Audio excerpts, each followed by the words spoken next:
Robert R. Kelly has been sentenced to 30 years in prison in June 2022 from a verdict that was placed back in 2021 of September. Now he also faces charges of child pornography back in Chicago. Now, the one thing I wanted to say is why this doesn't matter. Because, like it was stated before Kelly even went to trial, that the years that he would get will be in the high numbers, but also he will file an appeal that will drop down the years, not the charges, but the years. So in all likelihood, R. Kelly may face only 10 years instead of the 30 years. And with that, he's likely to only serve 4 years with good behavior.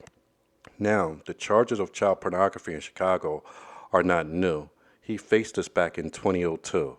That was eventually dismissed because of uncooperating witnesses.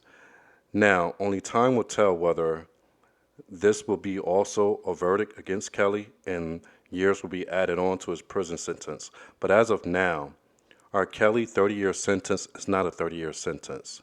He's likely not to serve anywhere near close to that.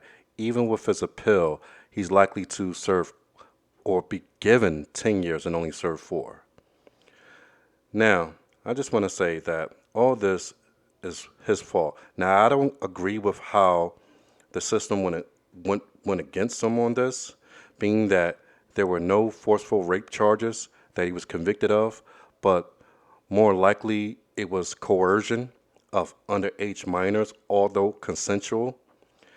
And we know now that in some states they're also trying to drop the consensual from, I believe, 16 in some, but even now trying to drop it to 14 years old. Now, for bad or good, this is what it is, and this is what the world is moving to.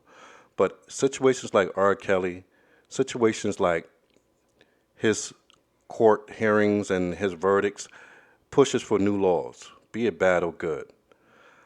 We understand that R. Kelly is not the only one who is guilty of such things. We know that a lot of people in high places are guilty of the same.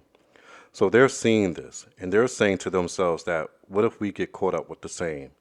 Although the system doesn't push back against certain people and give priority to other people to charge them and to find them guilty, we still have to understand that, in all likelihood, there's going to be a lot of changes when it comes to consensual sex with what we know now as underage minors. And as I stated, in all likelihood, as some states are trying to drop it down to 16, some have already done so, but we have some states who are also trying to drop the age limit down to 14. So this is going to cause a shift in a lot of things in the country. But we can only sit and wait to see the outcome of all things. But I guess I just want to say that everything that we see is not what it is. There's a lot more behind this story.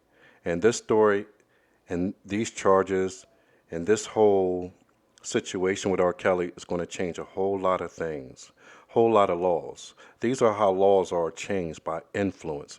And like it or not, R. Kelly is still a very influential person. In all likelihood, a lot of people who are in high places want to see R. Kelly back out on the streets. Will he or will he not remains the question. But in my opinion, R. Kelly is likely not to be in prison for more than another 4 to 5 years.